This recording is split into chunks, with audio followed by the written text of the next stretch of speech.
So we're back in the garage. We're getting ready to do some setup stuff for the first time. We do have a bunch of documentation. We were able to pick up a set of scales this week. That's them right there. We're getting ready to check them out. We'll open up the case. We will take some preliminary measurements. We don't plan on wrenching on the car this week, but we're going to check out ride height. We were able to get the manufacturer default settings. Spanky sent us all of the default settings. We do have some setup sheets that we'll be going through. So today we did not get our caster or camber gauge yet. That's supposed to be here this week. So we were going to just take some weight measurements, start checking that out. We did get a book that was given to us by the previous owner, Dwarf Car Technology. That's got a lot of information inside of that for setups.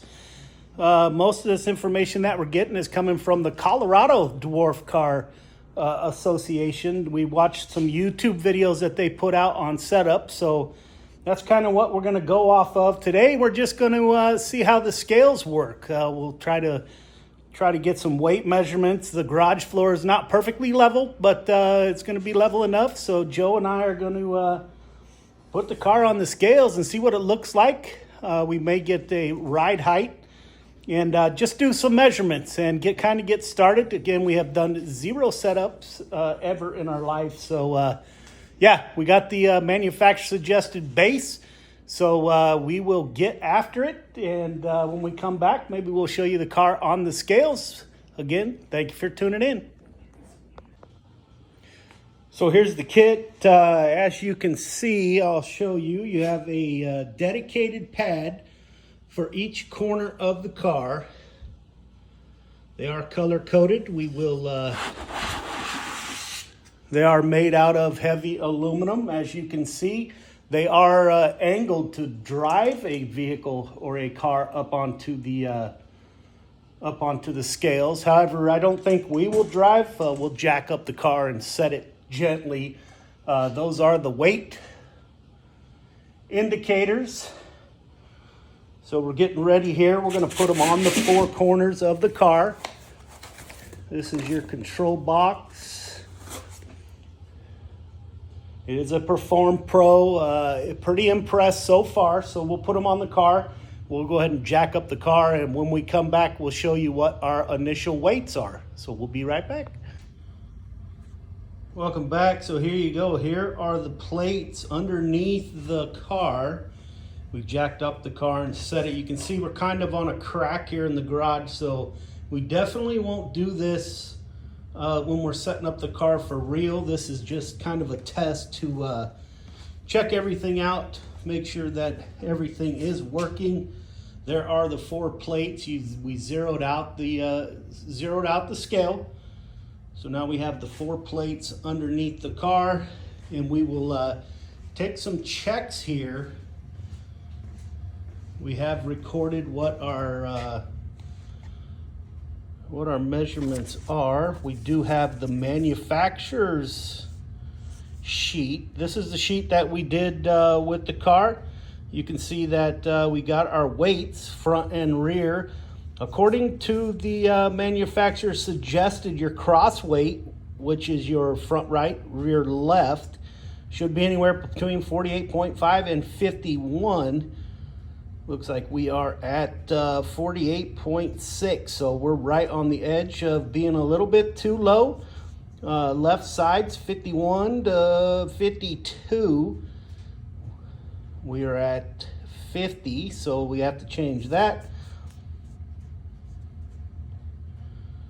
So yeah, there you have it. Some of our weights are a little bit off. It could be the floor. This is the readout you get from the weight scales.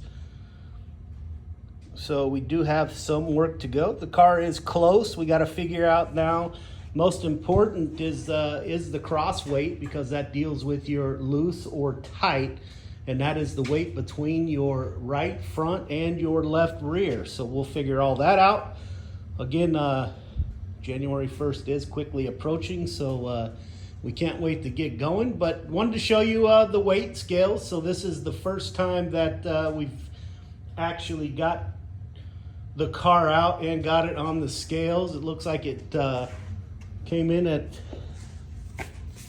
1056, so 1,000 pounds I believe is the limit. We'll have to look.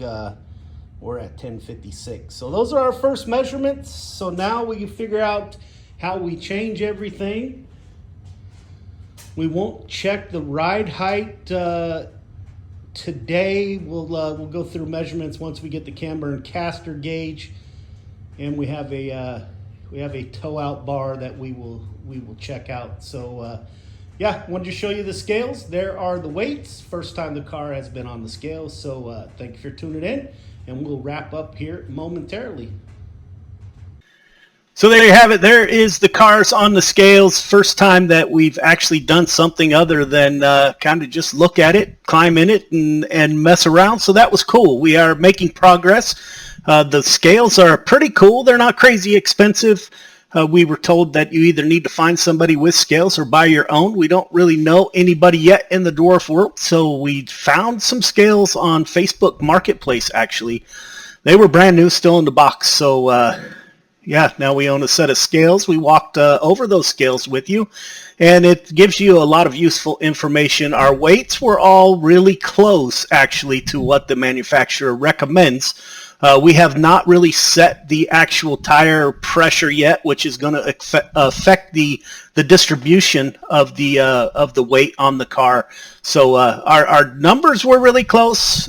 Coming up here in the next couple weeks or so, we do get our camber and caster gauge this week, and we get a tire pressure gauge this week also. So we'll set all of that up, and once we get that set, then we'll put the car back on the scales. We'll take you along with us as we do that.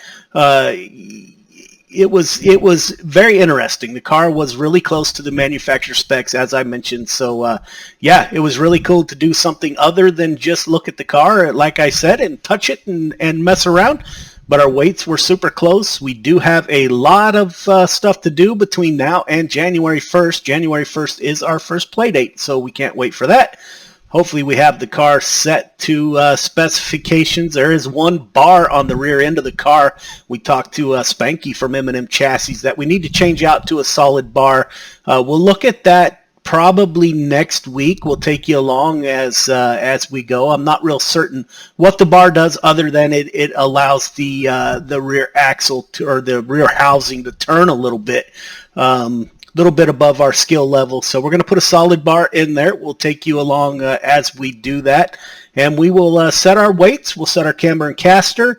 Again, brand new, just getting started. So we look forward to bringing you along on that journey as we set the car up and get ready for our January 1st play date. We did get our application yesterday for the November 5th meeting with the NorCal Dwarf Car folks, so we will be able to request a number. So hopefully after November 5th we will know that.